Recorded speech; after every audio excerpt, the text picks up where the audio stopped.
Nakakagutom naman. May pagkain na kaya sa kusina. Matignan na nga lang. Uy, sakto. Uy, wala pa ng pagkain. Pakalabas na nga lang. Chanel! Oy, Arisha, kain mo. Sige. O sige, Arisha, kumuha ka lang. Busog na rin naman ako eh. Sige. Tuloy ko na ito. O paano, Chanel? Dito na ako ha. Sarap sa pagkain. Ang takaw-takaw ko talaga ni Arisha. Parang ako pa'y nawala ng pagkain. Makabili na nga lang ng bago. Uy, gusto ko. Si Teya may pagkain. Uy, Teya! Uy, Ate Arisha, kain po. Sige, Teya, maraming salamat. Sige, Ate Arisha, kuha ka na. Sige. Sarap pala ng pagkain mo, Teya. Paano kaya? Gagawin ako Ba't ganun? Binigyan ko lang naman si Ate Arisha. Ba't kinuha niya lahat? Bahala na nga.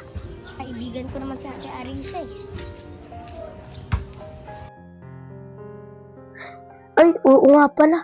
Tatambay nga pala kami ng mga kaibigan ko. Kaso nga lang, gugutom na ako. Wala pa naman si nanay, di pa nagluluto.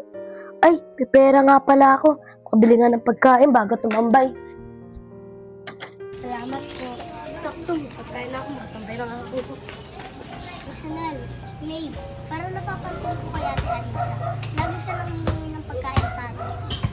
Oo nga, napansin ko rin yun. Kasi kahapon may pagkain ako. Pinuha niya lahat. Hindi lang man ako tiniran. Chanel, ganun natin yung ginawa sa akin ni Ate Arisha eh. Pinuha niya yung lahat ng pagkain ko. Kaya bakit hindi pa din dito si Ate Arisha? Kala ko tatambay siya dito. Oo nga, ang tagal niya eh.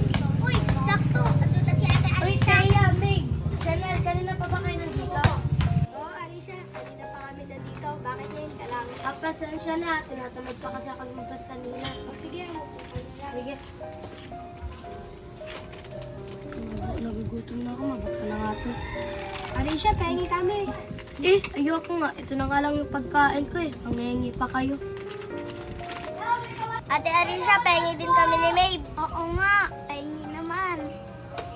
Ayoko nga. Si Chanel nga, di ko nabigyan. Kaya pa kaya. Diyan na nga kayo. Kala ko tatambay. Di pala, mangingi lang kayo. Ba't ganun kaya si Ate Arisha? Pag siya nangingi, binibigyan natin. Pero pag tayo, di niya binibigyan, magagalit pa siya. Oo nga. Dapat sa susunod, dito natin siya bibigyan. Kasi di naman siya namimigay. Oo nga. Buti na lang. Umuwi agad ako. Hindi. Inubos na yung pagkain ko. Pakingi.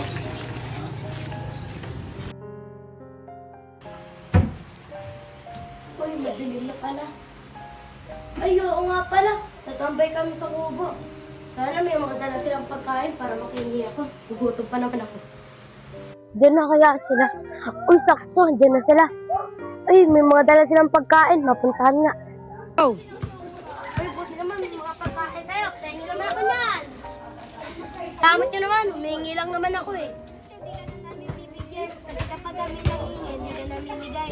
Pero kapag ikaw binibigyan namin, kinukuha mo pa nga eh. Oo nga, Ate Arisha, pati yung pagkain ko, kinukuha mo. Ay, pasensya na sa mga ginawa ko ha. Baka naman, kaya ako. Gutom pa kasi ako eh. Arisha, di ka muna namin bibigyan. Kailangan pa namin ikaw matuto mamigay sa mga kaibigan mo sa kapwa mo. Oo nga, Ate Arisha, sana magbago ka na. Oo, simula ngayon, magbabago na ako. Paano? Uwi na ako ha. Mali talaga yung ginawa ko sa kanila. Alam ko na. Para makabawi ako sa kanila, bilang ko sila ng pagkain. Sana, magpatawad nila ako. Pati, sana, masiyahan sila sa binili ko. Ito lang kasi kinaya ng pera ko eh. Chanel, Teya, Maeve, hindi ba kayo naaawa kay Arisha? Kasi pinagdamutan niyo siya katulad ng ginawa niya sa inyo.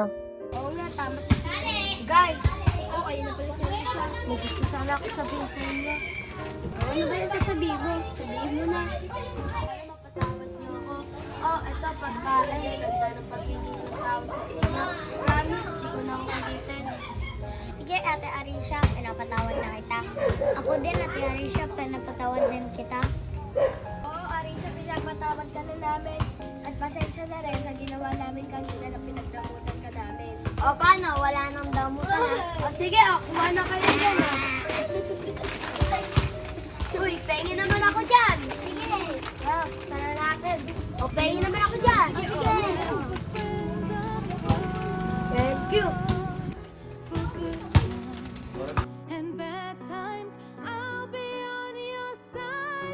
Pa-subscribe naman po.